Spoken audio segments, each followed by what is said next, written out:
Kenapa ada sebagian mazhab yang melabeli anjing itu najis atau haram untuk dipelihara, dan ada yang tidak?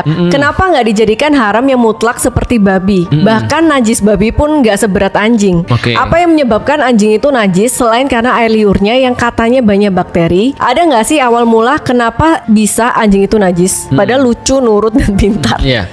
Ini Raymond yang nanya ya? Ini Raymond. Raymond yang nanya nih. Iya. Jawabannya sederhana, balik lagi ya berarti ya. Itu kan adalah kehendaknya Allah ya. Cuma kalau ibroh balik lagi kita bisa untuk ngambil itu. Pertama gini, kita bahas dulu kenapa terjadi perbedaan di antara ulama-ulama dalam memutuskan sesuatu. Misalnya, contoh kayak gini misalnya. Ada namanya Imam Maliki, salah satu imam mazhab. Imam Maliki ini berpikir begini, menurutku yang paling ngerti tentang Islam adalah Rasulullah. Benar dong asumsinya. Asumsi keduanya adalah berarti yang paling ngerti Rasulullah adalah, yang paling ngerti Islam adalah Rasul, dan orang-orang yang melihat Rasul adalah orang-orang Madinah. Berarti perbuatan orang-orang Madinah menjadi salah satu tolak ukur yang paling kuat untuk menilai satu hukum. Gitu kan ya misalnya. Nah, tapi ada yang namanya Imam Hanafi. Imam Hanafi ini tinggalnya di Irak, dan beliau ini tidak bersentuhan banyak dengan di Madinah. Jadi agak jauh, sehingga dia murni banyak menggunakan logika. Dan kita tahu logika juga bagian daripada agama kan. Nah, maka dia dikenal sebagai ahli logika. Sedangkan Imam Malik ngikutin orang-orang di Madinah dan hadis-hadis dan segala macam. Maka mereka berbeda dalam menggunakan pendapat dalam satu hal. Contoh ya, ada satu hadis di mana ketika Rasulullah salam ketika sholat subuh, itu Rasul bisa ngelihat wajah sahabatnya. Maka Imam Hanafi berkata, berarti ini udah terang. Berarti udah nggak subuh-subuh banget. Nggak subuh-subuh banget.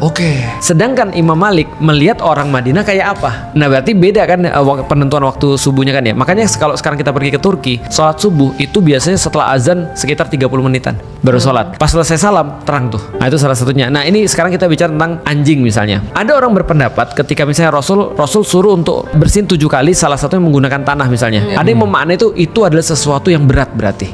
Ada yang memaknai enggak juga kok, itu cuma disuruh aja. Nah karena perbedaan kayak gitu, akhirnya satu menganggap ini haramnya atau najisnya, najis berat, ada satu yang najis ringan, cuma tinggal sekedar dicuci aja. Nah jadi perbedaan-perbedaan semacam itu. Jadi itu pendapat pribadi dong ya? Pendapat pribadi yang akhirnya jadi madhab.